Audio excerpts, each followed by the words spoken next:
Before we dive into the next lecture, I'd like to refer back to the previous lecture. I didn't have time to get to the calculation of an integral.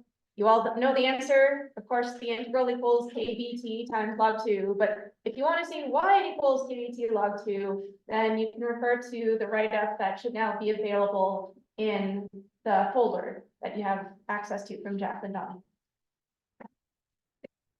Part of the motivation for this lecture is that the second law of thermodynamics is a kind of meta law that governs other laws of physics that we know.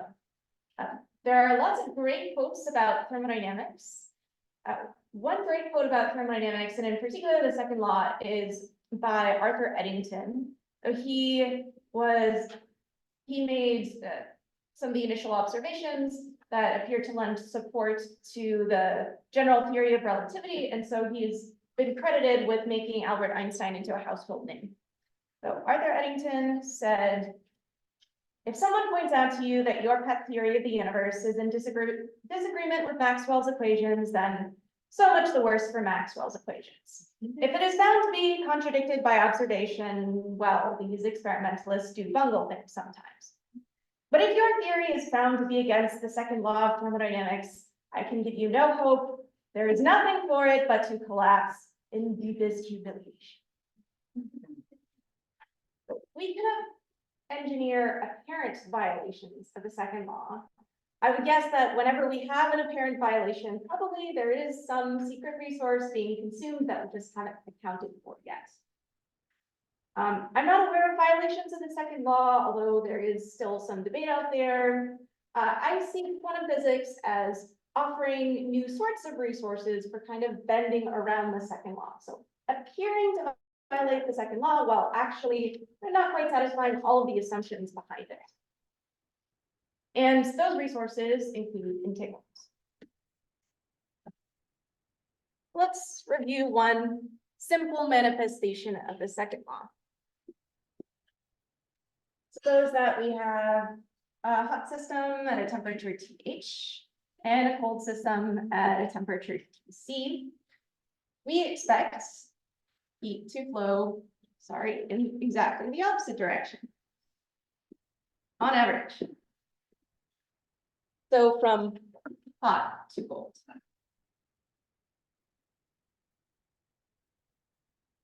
The relevant second law, or the relevant formulation of the second law of thermodynamics is the Clausius formulation. There are many different ways of stating the second law. Here's the Clausius statement.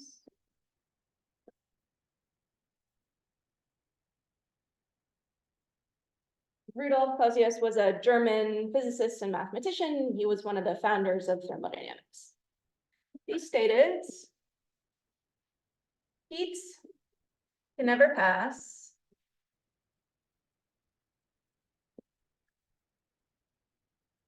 from a colder to a warmer body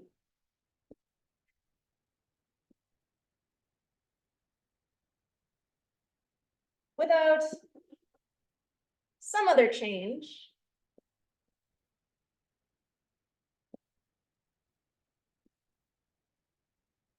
connected therewith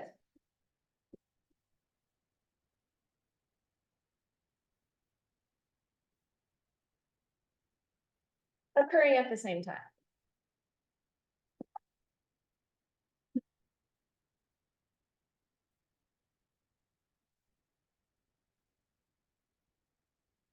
Nowadays, we tend to add an on average to this statement. So you can never pass from a colder to a warmer body on average. The original a lot of the original thermodynamicists, some of the original thermodynamicists from the 1800s didn't entirely buy the theory of atomism. The theory of atomism, that materials consist of particles too small for us to see, was very well supported by the time that thermodynamics was really getting going. But thermodynamics dealt with concerned just large scale properties, and it was so extremely successful that a number of the thermodynamicists thought, why do we have to posit the existence of these tiny particles that no one can even see? That seems unphysical and unscientific and just unnecessary for our theory. Then Boltzmann Maxwell and so on argued that we should be putting particles into our theory of thermodynamics or statistical mechanics as it came to be known. But until really the turn of the 20th century, still there were holdouts who didn't really want to think about particles. But around the turn of the 20th century, Brownian motion was discovered. It thrust itself upon the scientific community's attention, and scientists really had to accept that objects consist of very tiny particles that jiggle randomly. And sometimes these random jiggles are in the direction that's opposite, that's the direction that you would expect. So sometimes heat will flow in the opposite direction, but on average, according to our understanding of the second law, it'll flow in this direction.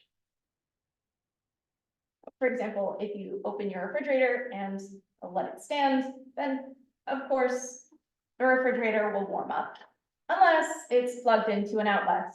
And in this case, the consumption of work is this some other change that keeps the refrigerator cold. We're going to talk about a different sort of some other change, an arguably less intuitive one, namely correlations including entanglements. I'm going to present results mostly by Jennings and Rudolph. Paper that I'm quite fond of. By David Jennings and Terry Rudolph. It was published in Physical Review E.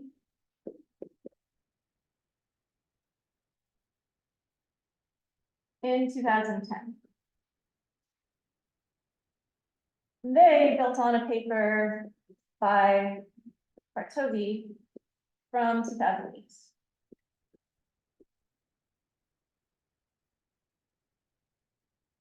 Usually, we need to start with a setup.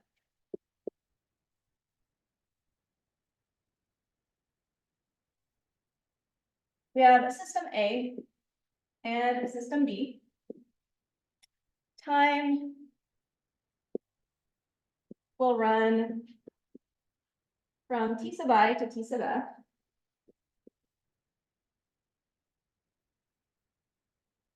We need to ascribe Hamiltonians to our system.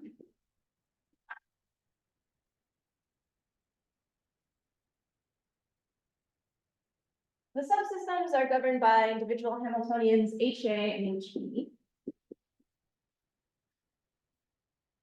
There's also an interaction Hamiltonian called B, which is turned on and then turned off.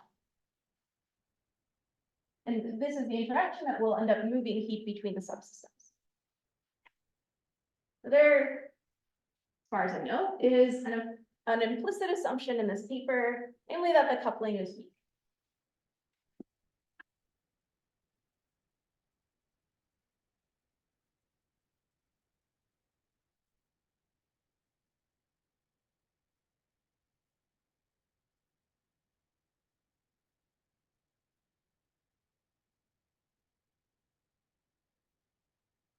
Often we'll quantify weak coupling by saying that our interaction Hamiltonian has some relevant matrix norm that is much less than those of the individual subsystems Hamiltonians. The reason why we seem to need to make this assumption is so that we can reasonably call HA the energy, or an expectation value of HA, the average energy, or internal energy of subsystem A. And we can do the same thing analogously for subsystem B.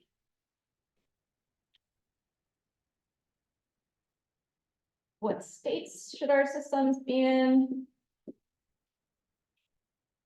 We'll call the global states, which depends on time, rho AB of T.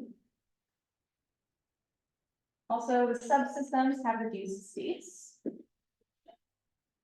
So for X equal to either A or B, the reduced state of system X at time T follows from tracing out the other subsystem from the joint state.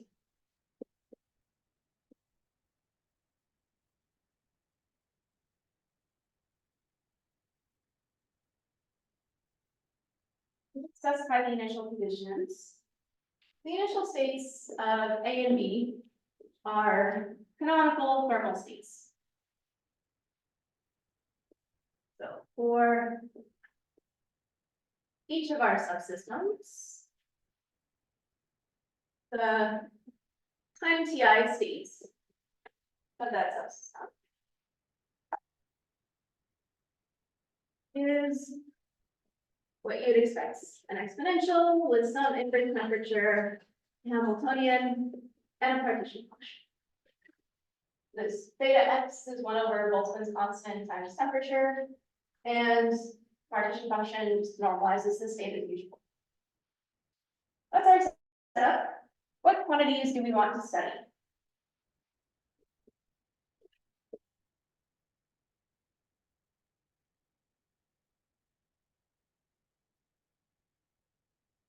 We'll have some energetic ones and some information theoretic ones combined. First, as I alluded to earlier, we'll attribute an internal energy to each subsystem.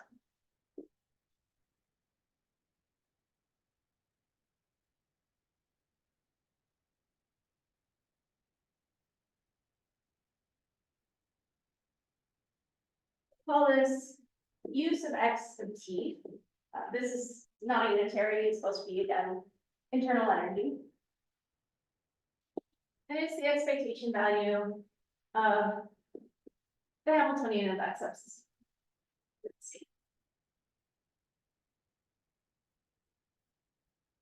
We'll define the change throughout the protocol from T sub I to T sub I as delta U sub x.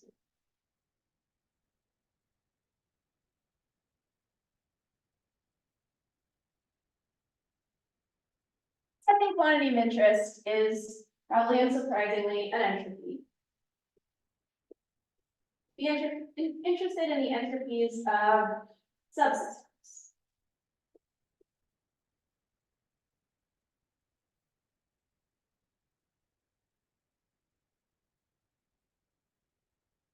Now we're starting to get into territory that sometimes excites debates. I'm not going to say that anytime we deal with thermodynamics, we just throw a von Neumann entropy in here, we're justified in calling it a thermodynamic entropy. But here's what Jennings and Rudolph say that here's what they have to say, because they do introduce von Neumann entropy into a thermodynamic context in a very suggestive way. They say, we identify the thermodynamic entropy with the von Neumann entropy of the reduced states. This identification of the information theoretic quantity with the thermodynamic variable has generated a long history of debate.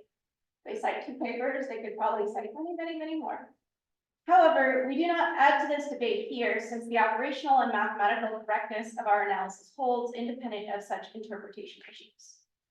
I was very skeptical when I first encountered the Blythe introduction of von Neumann entropy into this thermodynamic context. I thought that their treatment was very good, and I ended up agreeing with this quote. So after we go through the derivation, I would be interested in hearing whether you agree as well. Especially when we get to the second law. Another formulation of the second law is expressed, or another formulation of the second law explicitly depends on a thermodynamic entropy, and there are all these definitions of that kind of entropy, and when you introduce the von Neumann entropy, then are we really justified in doing that? So there is a lot of debate, but again, in this case, I think that the use is justified. Okay, subsystem X's von Neumann entropy at time t. We all know the formula.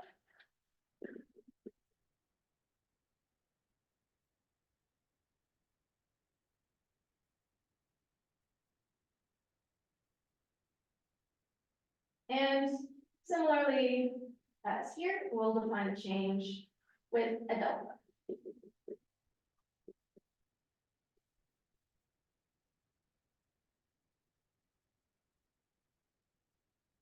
We'll also be interested in the entire state's entropy. Global entropy. This is a rho AB. And we'll call this quantity SAB.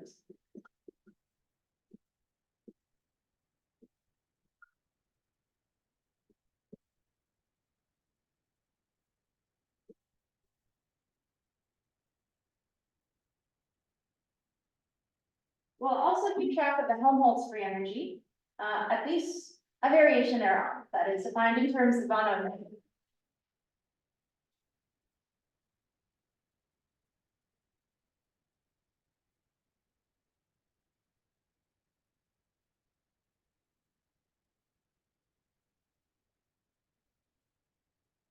In conventional thermodynamics, the Helmholtz free energy is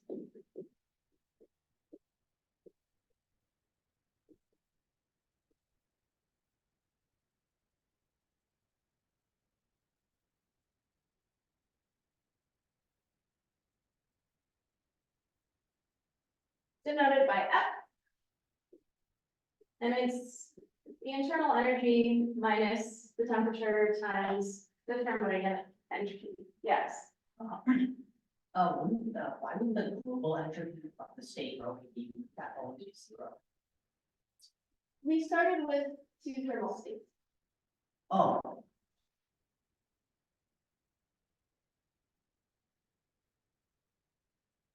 In conventional thermodynamics, the Helmholtz free energy determines the maximum amount of work extractable from a system that exchanges with its environment's heats and only heats.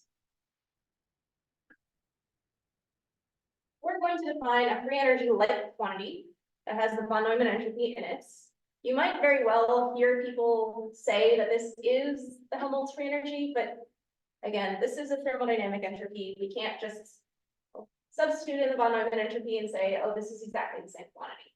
So sometimes I'll say Helmholtz free energy may be for shorthand during this lecture, but I mean Helmholtz free energy like quantity.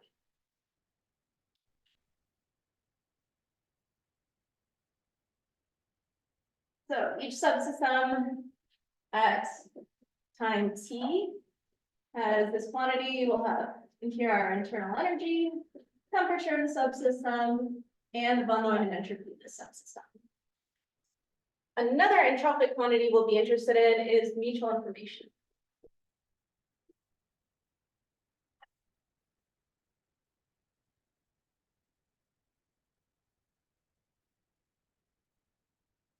Its definition is mutual information at time t between subsystems A and B is von Neumann entropy of A plus the von Neumann entropy of B minus the von Neumann entropy of the joint state.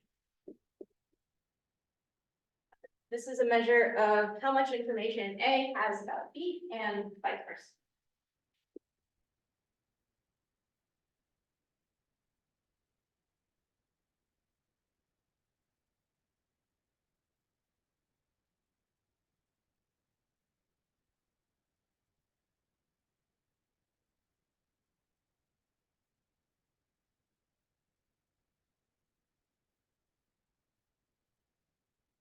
In an earlier lecture, we explained the physical sense of the conditional entropy through a Venn diagram inspired by Nielsen and Schwang's textbook. We can do something similar for the mutual information.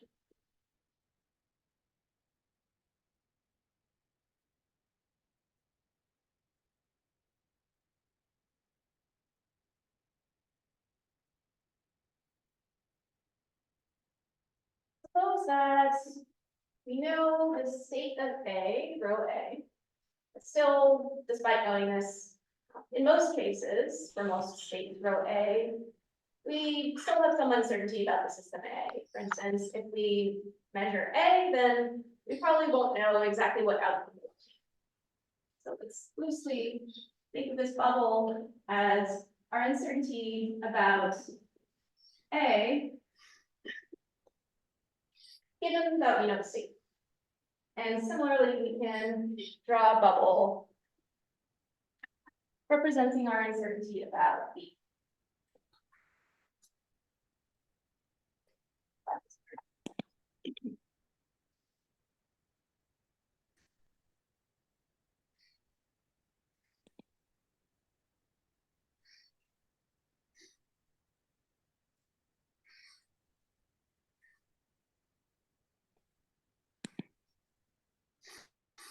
I think we're using S's over here, sorry about that.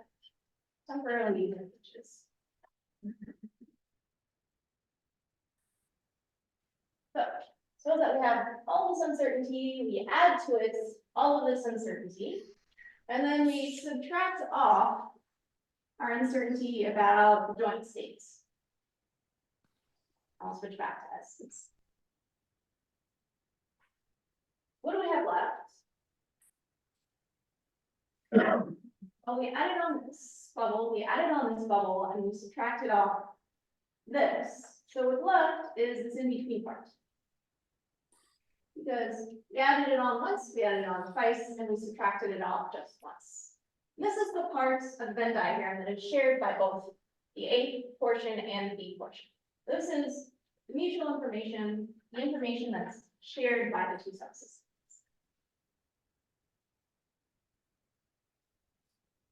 Again, we'll kind of change with delta. So delta I of A with B will be the final mutual information minus the initial.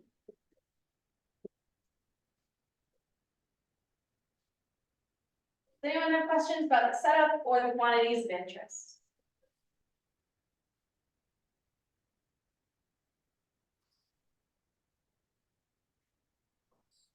Okay. Now, we can finally start getting to the fun part. Derivation of a generalized second law of thermodynamics.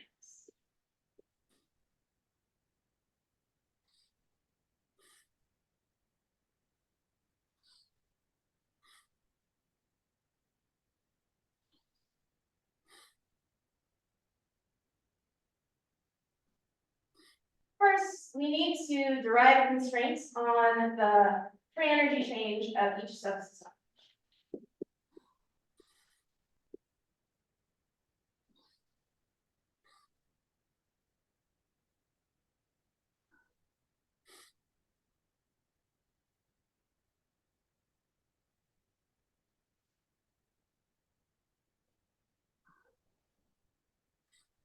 We heard from Nellie in our first lecture that the canonical state, the thermal states, is the state that has the least Helmholtz free energy of any states that has the same average energy.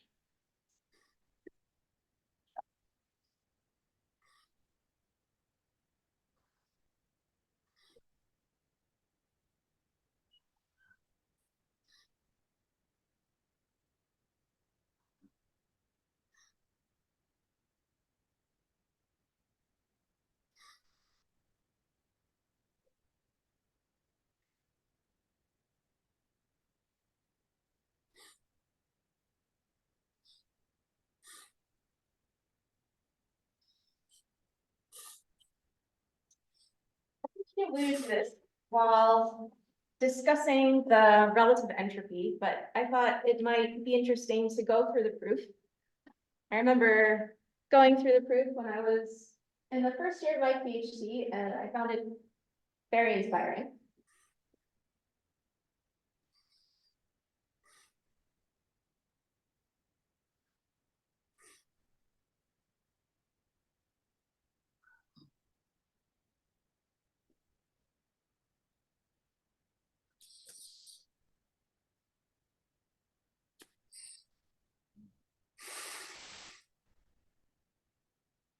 All right, here's the proof.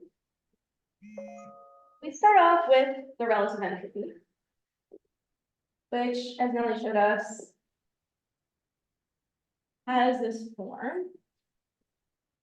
Trace of rho times log rho minus log sigma for two states, rho and sigma.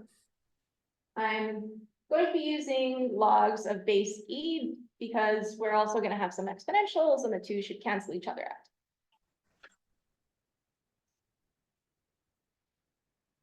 We all know the form of canonical states, which we wrote over there. Now, since we're in a more abstract context, I'm going to call it rho thermal.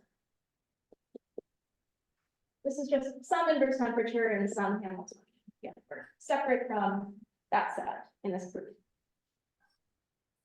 Let's calculate the relative entropy between an arbitrary state rho and our canonical state.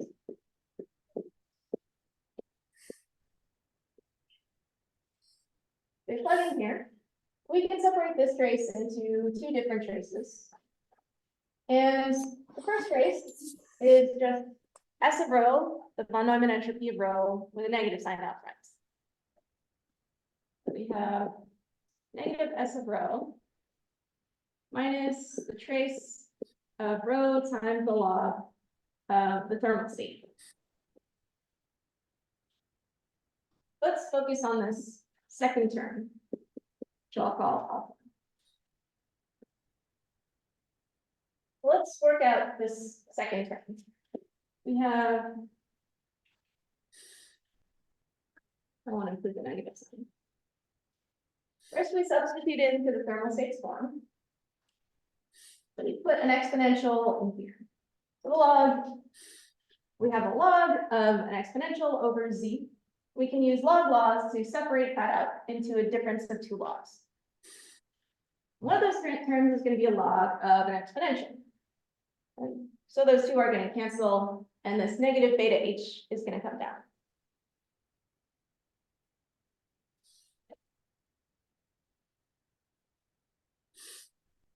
We have trace of rho times negative beta h minus log z. Then we can multiply out, make two traces. This negative beta comes out front because it's a constant, and also this negative log z will come out front of its trace because it's a constant. Again, negative beta trace of rho h minus log z times, we have just this rho now inside of the trace. And the trace of normalized quantum state is 1. Pretty simple. Trying to do something that'll look a little bit funny. I'm going to factor this negative beta out of everything. And I'm also going to introduce an extraneous negative sign. Oh, sorry, this should have a plus sign. Let's see.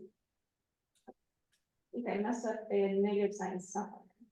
It was a relative minus in the log of e to the minus beta to the better place.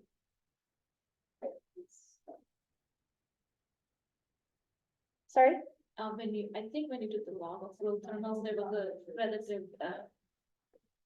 Needed the negative beta h here, and this is because this was in the denominator. there's a minus line from the difference. Yeah, I was excluding that here. Excluding that here from alpha.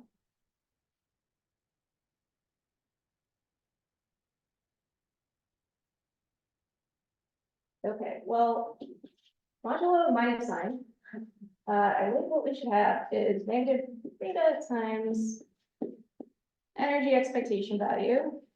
And so here I'm going to put minus negative 1 over beta log z, which again looks funny. But we substitute from here into here. So this minus sign is going to cancel with this minus sign. Our relative entropy is negative of von Neumann entropy plus beta times our energy expectation value minus negative 1 over beta log z. Now I'm going to factor this beta out of absolutely everything. I'm going to rearrange, so I'll bring the S in here. So our relative entropy is beta times trace of rho h minus 1 over beta because of the factoring out. Von Neumann entropy minus negative 1 over beta log c. We can get some interesting physical intuition of what's going on here. Suppose that the von Neumann entropy can serve as the thermodynamic entropy. If it can, then we have basically an E minus TS So something that looks like the thermodynamic free energy. And this -1/beta log Z, that is the free energy of the thermal state. So we have something that looks like a difference between free energies.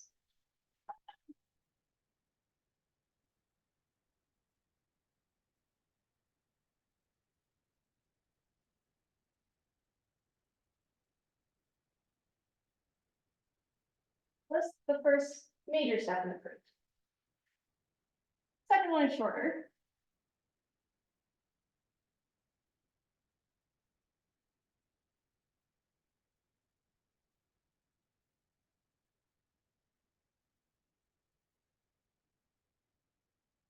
There is a general bound on the relative entropy.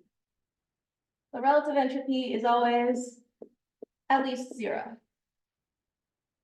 We can think of this through how the relative entropy serves as a distance measure, not a metric. It doesn't have all the properties of a metric. But it tells us, as Nellie told us, about the distinguishability between rho and sigma. So this is something like the distance between rho and sigma according to a particular type of a test. And the distance between two things is minimized when they lie on top of each other. So this should equal 0 when rho equals sigma. And it shouldn't get any smaller than 0. Let's put together step E with step F. This is at least 0. So we can rearrange things. And see that our free energy type quantity of an arbitrary state rho is at least as great as that function of the canonical state. So indeed, the canonical state minimizes this free energy function subject to the constraint of a particular internal energy.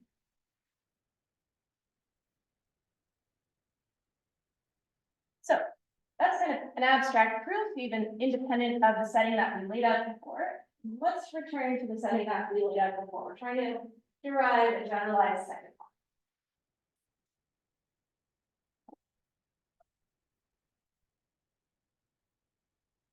We can conclude that for each of our subsystems,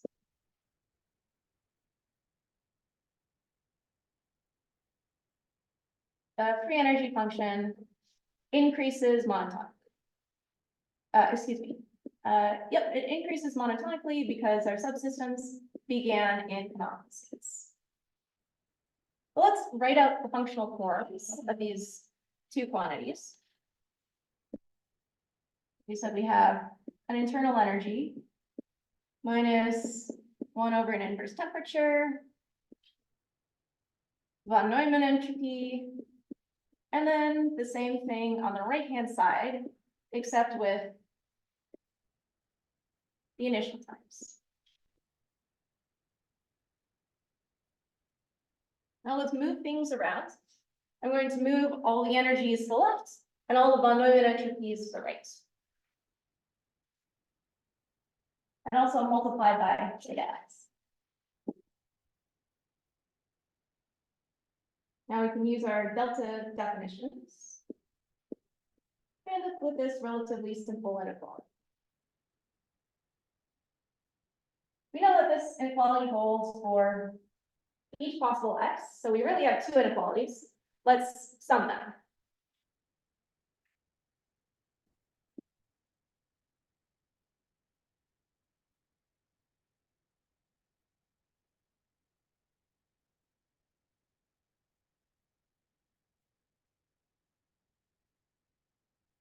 The inverse temperature of A times the change in A's internal energy plus the inverse temperature of B times the change in B's internal energy is at least the change in A's entropy plus the change in B's entropy. Now let's massage this side of the inequality. We can do that by going back to our mutual information defined over there. So let's get the mutual information into our inequality. So the change in the mutual information. We said is the change in SA plus the change in SB minus the change in the joint entity. Well, this sum is right here, so let's isolate it, let's solve for this in terms of mutual information.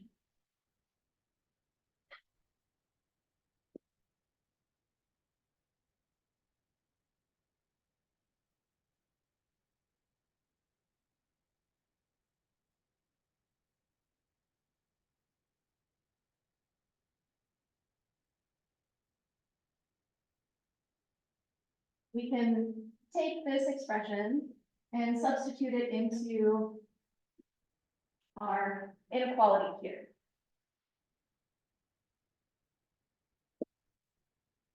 So the inverse temperature of A times delta UA plus the inverse temperature of B times delta UB is at least mutual information change. This should have delta plus the change in the joint states entropy. We're not too far from finish now, but we should think about the evolution undergone by systems.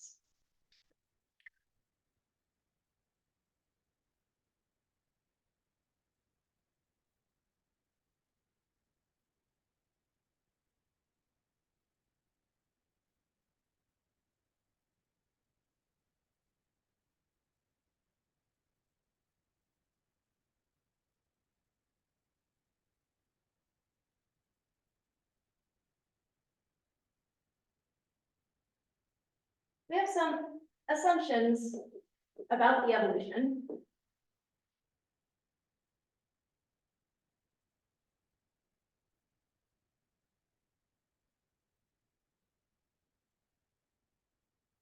First of all, we said the evolution is unitary, it's generated by Hamiltonians.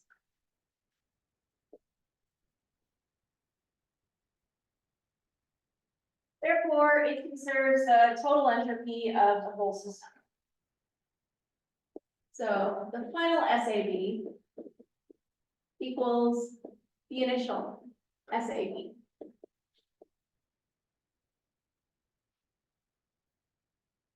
Second, it makes sense for the total energy of our system to be conserved. That is, we just want to study the heat flowing in between A and B, so we don't want to perform any work on AB because that would complicate things. And also, AB is just evolving under Hamiltonian, so it's not interacting with any external feedback. Our unitary should conserve the total energy.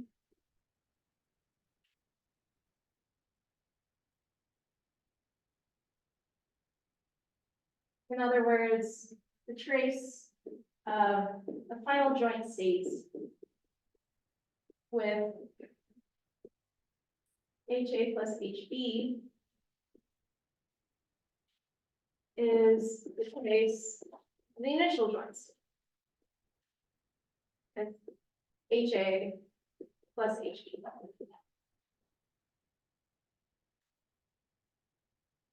And no external work is being performed.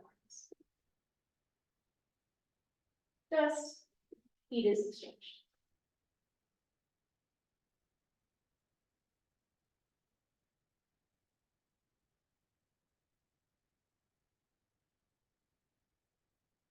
This has implications for the first law.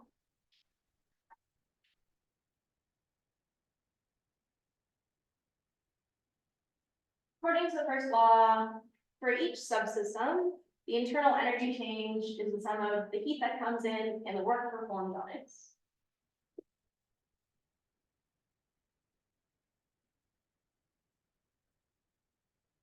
And we just said that work performed is zero.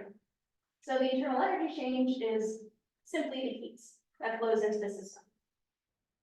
And since, again, there's no heat back around for A and B to interact with, all the heat that leaves, I don't want to put this because of the negative sign. First, I'll just write it out. QV equals negative QA. Okay, so this is the heat that flows into system B, and it's just what comes out of system. And we can express our energy quantities just in terms of heating.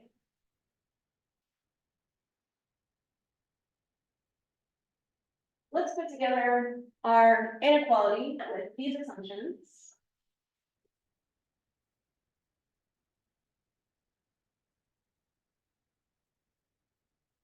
We have here a UA, delta UA, this is going to become QA.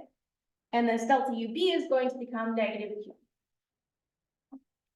Also, this delta SAB, we just concluded must equal 0.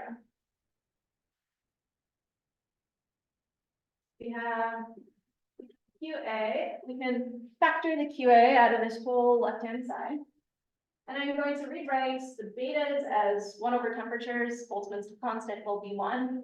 And I think it's easier to reason in terms of temperatures than in terms of inverse temperatures. Here we have simply the change in the mutual information.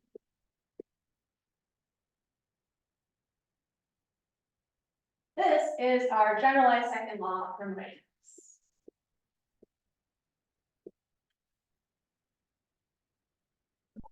Yes. Something that was, you're calling a mutual information something that has it's an entropy, right? So it's an uncertainty about the systems rather than information, right? Because I think of information as inverse to entropy, but here you're using it as identical to entropy. Is that Let's not correct? So I would call mutual information an entropic quantity. Correct. That's, okay, so then I understand. So I guess then maybe when you wrote the physical interpretation versus the geometric, you said how much information A has about B and vice versa. And so when I see the diagram, I don't think of uncertainty about A for B and vice versa. Yeah, I said that only verbally, I didn't write it down. Oh, no, it's on the board. How much info A has about B and vice versa? Oh, I thought you were talking about the Venn diagram. Oh, I'm trying Yeah, trying to so- reconcile the two. So, yeah, so here I was talking about, when I wrote this out, I was talking about uncertainties. Okay, I just didn't write it down, so it's, yeah, easy to kind of, and maybe I said it very quickly. Also, yeah, Nielsen and Schwang, they don't even have a complete description of their Venn diagram. They just say something like, well, this is kind of suggestively illustrated in this Venn diagram.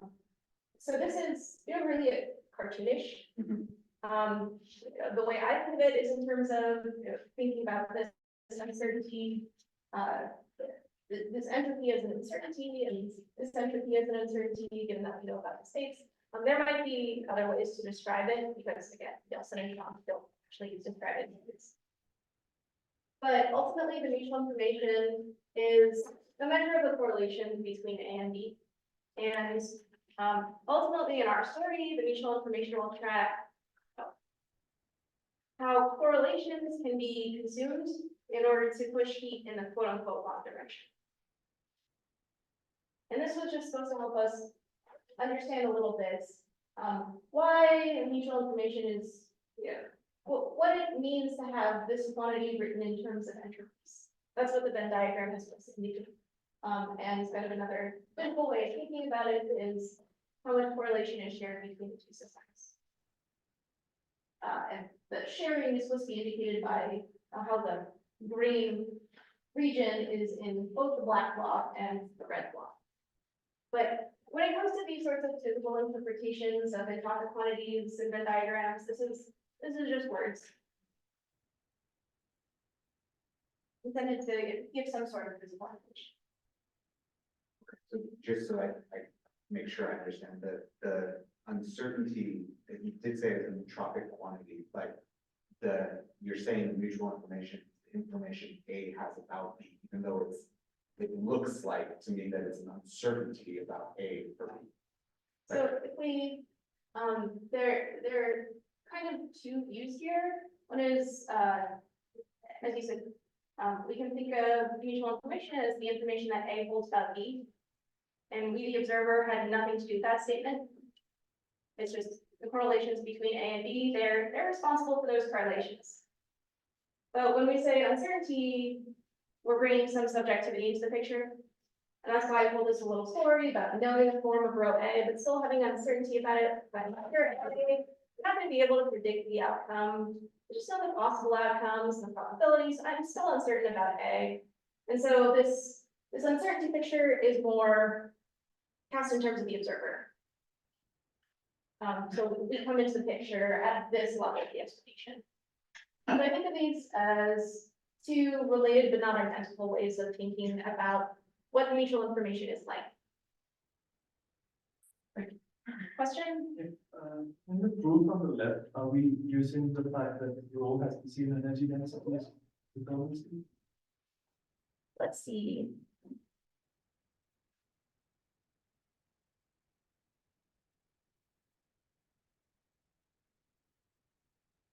Here, we are attributing to rho an inverse temperature of 1 over beta, and temperatures generally are defined in terms of internal energies. That inequality seems to be valid if you just take those expressions in terms of the rho as the beta thermal state temperatures. Yeah, we could say we have this function f. We're not going to say it's anything at all like a free energy. And it's, then you would want to parameterize it with beta. Yeah, if you want to make more of a connection with the free energy and have a more physical meaning for beta, then you might want to include the average energy condition. Because average energy is related to temperature. They kind of determine each other. And if you're interested in seeing how, I can give you a reference by James. And yeah, that's been kind of built upon by the many body physics community more recently. Follow-up question on that. So if the average energy condition is important, so in the step 2 on the right side, of the board, you write fx of p final is greater than fx of p initial. So are we implicitly assuming that the average energy doesn't change? Let's see. So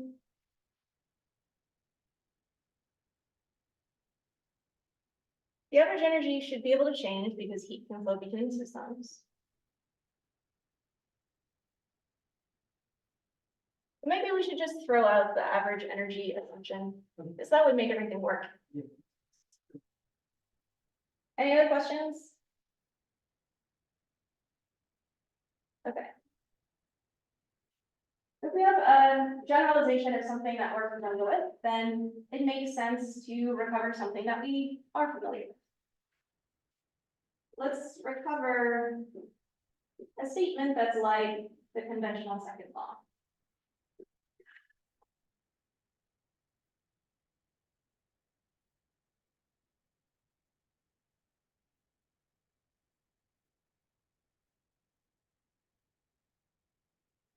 We'll take our initial state to be product states, because ordinarily when we apply the conventional second law of thermodynamics, we think about a hot system and a cold system that have never before met, never had anything to do with each other. So the initial state of AB is the product of the A reduced states and B reduced states.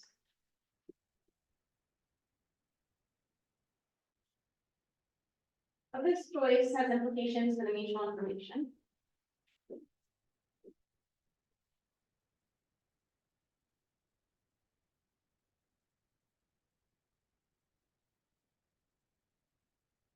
First of all, the initial mutual information is 0, because again, the states have nothing to do with each other. The time Ti, mutual information vanishes. Therefore, all that can happen is that correlations will grow or not change at all. So the mutual information can only increase or remain constant.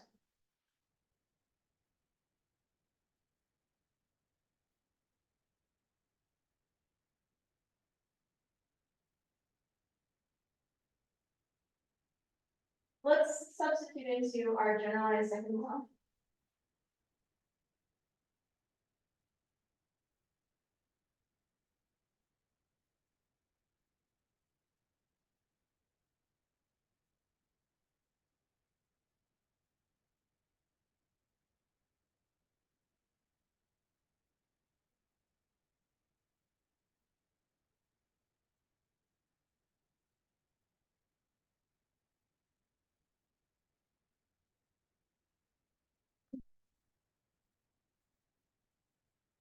Left-hand side is the same as before.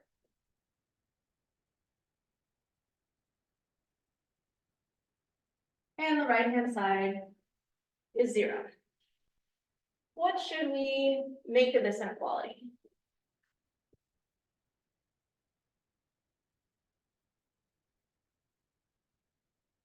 Well, suppose that A is the hotter of the two systems.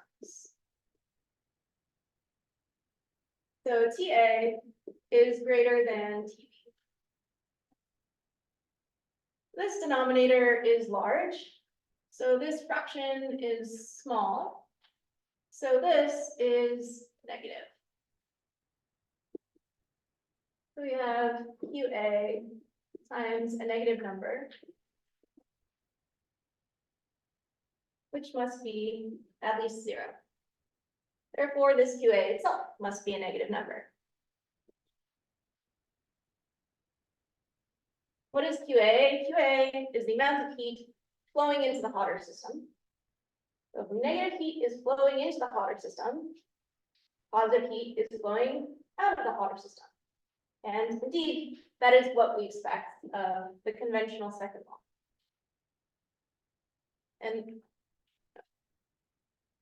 this statement is a statement about averages, as we said, is appropriate now that we know Brownian motion exists, because QA is defined in terms of expectation.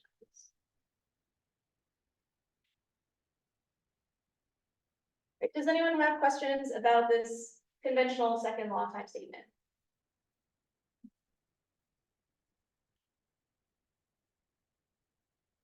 Right, then let's move beyond the conventional recovery. What if our subsystems begin correlated?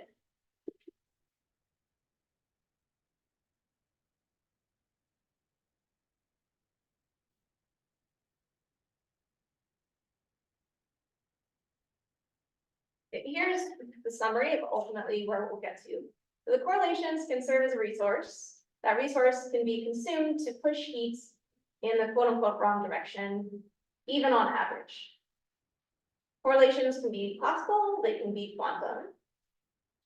If the anomalous heat flow is large enough, is particularly large, you might expect the correlations to be quantum because entanglement is a phenomenon that can realize correlation stronger than any achievable possibly.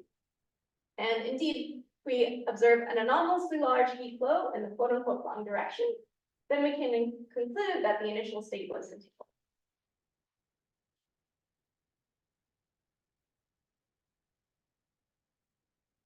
We can upper bound the wrong direction heat flow in the absence of entanglement.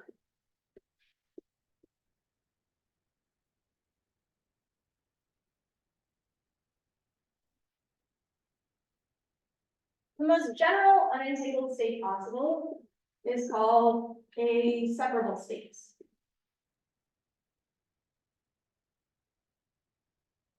Has this form. Rho AB is separable if it's a sum over some n terms with the probability here and a tensor product.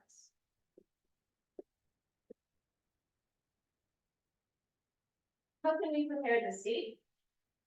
Alice and Bob have a die that has n sides, and the die is weighted so that if you roll the die, you'll have a probability Pj of seeing side J land upward. Alice and Bob throw the die, they obtain outcome J, and depending on which data they receive, Alice prepares row AJ and Bob prepares row BJ. This process involves only some shared classical randomness and local operations, and I guess classical communication. So no entanglement is required.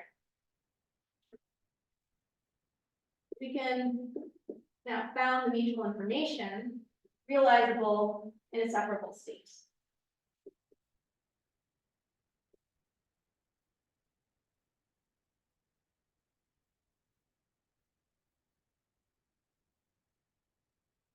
Let's recall our earlier expression for the mutual information. The mutual information between A and B is SA plus SB minus the joint entry. We can rewrite it slightly, but let's make this negative negative. We have S of A minus the quantity SAB minus SB. Here's a fun fact.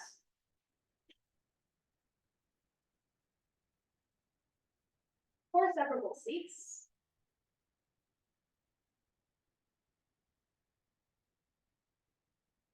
the joint entropy is at least as great as the individual entropies. This result comes from a paper by two Hardesky's, Hardesky squared, from 1994, and they rely on an even earlier result, so I guess it's more obvious.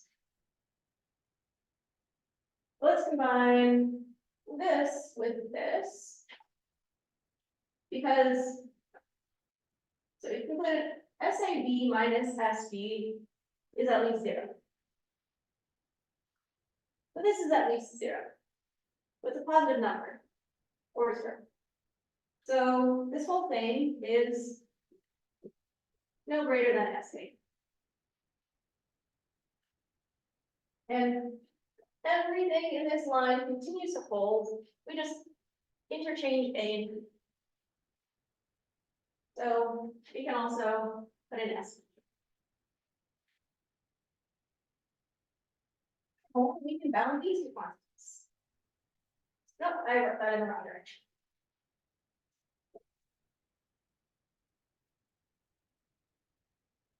There's no more than SA and S. Suppose that D is the dimensionality of the Hilbert space of the C, yes.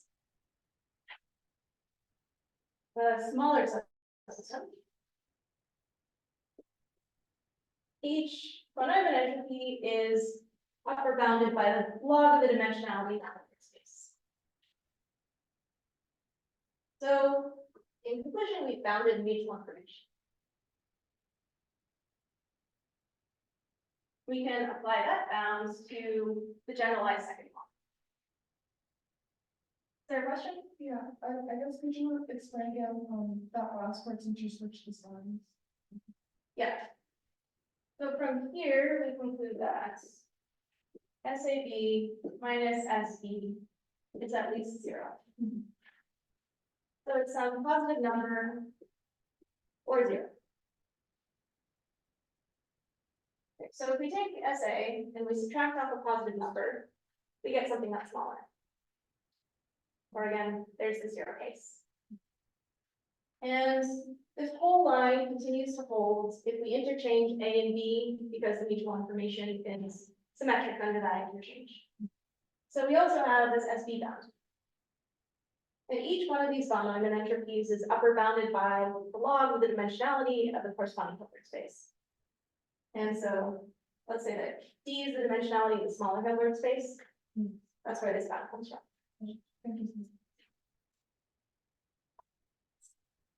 I'm now out of time. So I'll just sketch the rest. We said if A is a hotter system, then this factor is negative. So it's the negative of its absolute benefit. Let's move it to the other side of the inequality. The inequality is gonna flip. And then we can apply the bound that we just derived.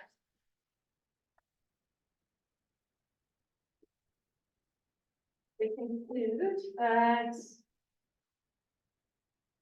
the reason why I'm moving this to the other side is to isolate this heat that we want to bound, heat flowing into the hot system in the quote unquote wrong direction. Because the bound flips, we have an upper bound on the heat that can flow in the wrong direction. This negative sign comes from the negativity of this factor.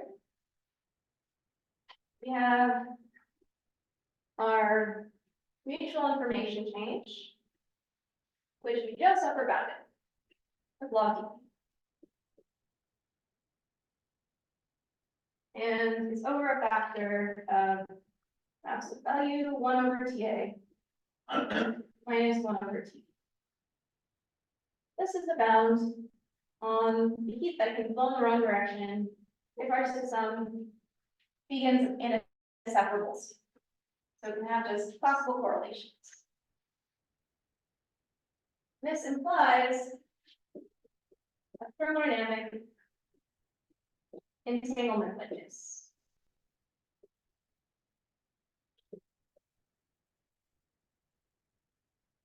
Suppose that we observe more than this amount of heat flowing in the wrong direction.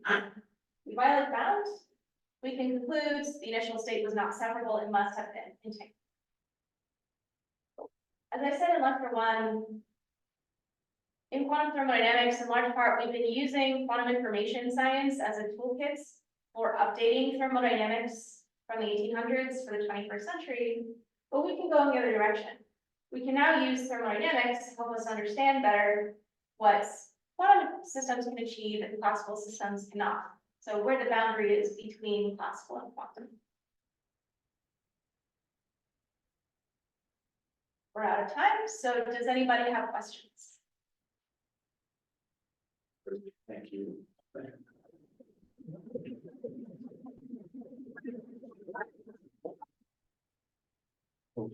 Questions?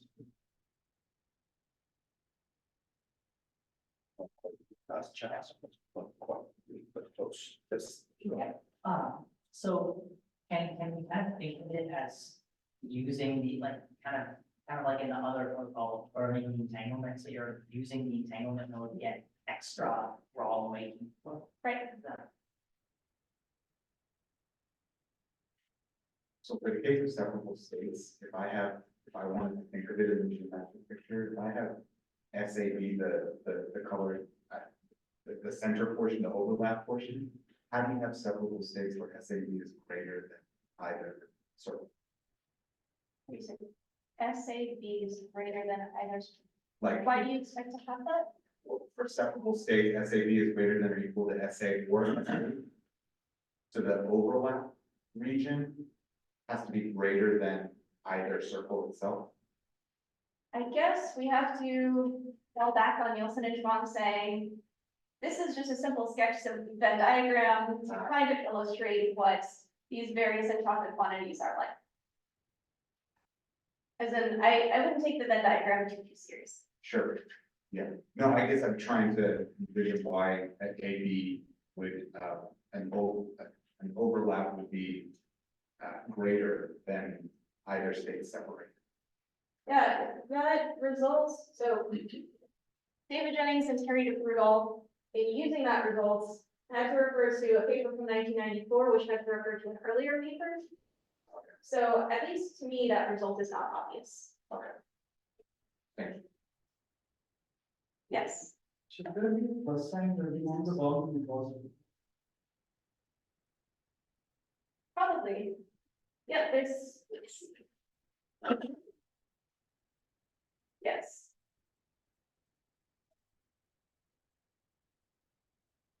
What's the case? I would be curious to know what this, derivation looks like for non-unitary evolution, because I was curious about how under Bernie entanglement, we normalize over for, evolution to be unitary, but I guess I would wonder, okay, let's say I don't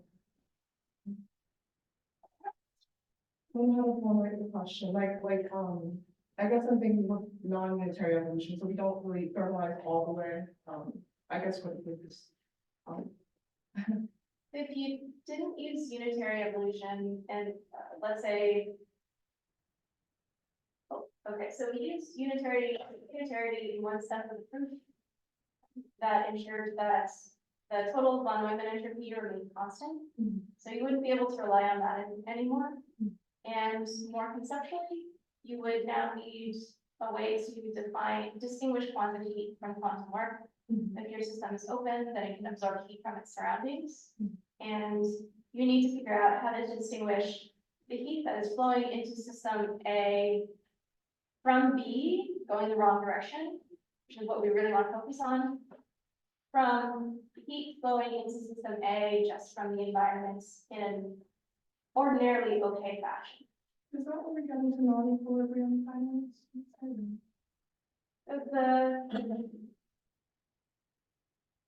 So our unitary view is any unitary in a pretty wide class. Actually, the initial state is a non-equilibrium state because we have a hot system and a cold system. So I would say that in general, the process is non-equilibrium. I see, so this process is non-equilibrium, but we are using unitary finance. Yep. How does this energy compare to the energy required to either kind of the states or the energy necessary to figure out if the energy, the states are entangled? Did you say to figure out whether the states are entangled? Well, if you can violate this bound, then you can conclude that the states are entangled. And the energy cost of carrying the state will depend on the very specific context. Like what are HA and HB, what operations are allowed in my lab, what's easy, what equipment do I need, and so on. But in this context, we're thinking of the initial correlations as a resource that we're given that we can consume. But I agree, since it's a resource, it must have come from some work that somebody did sometime in the past. I was trying to wonder what I was expecting, like, maybe this is, work that somebody has put into entanglements in the first place. Yeah, and in an experiment, surely. There's a saying, there's no such thing as a free lunch, and we can replace lunch with resource. But anytime that we have a resource, we're happy, we think we can consume it and gain an advantage from it, but really it has to come from somewhere. Other question.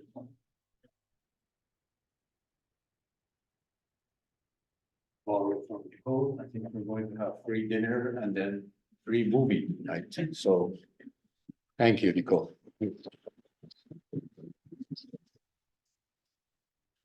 So I think dinner is pretty much now served.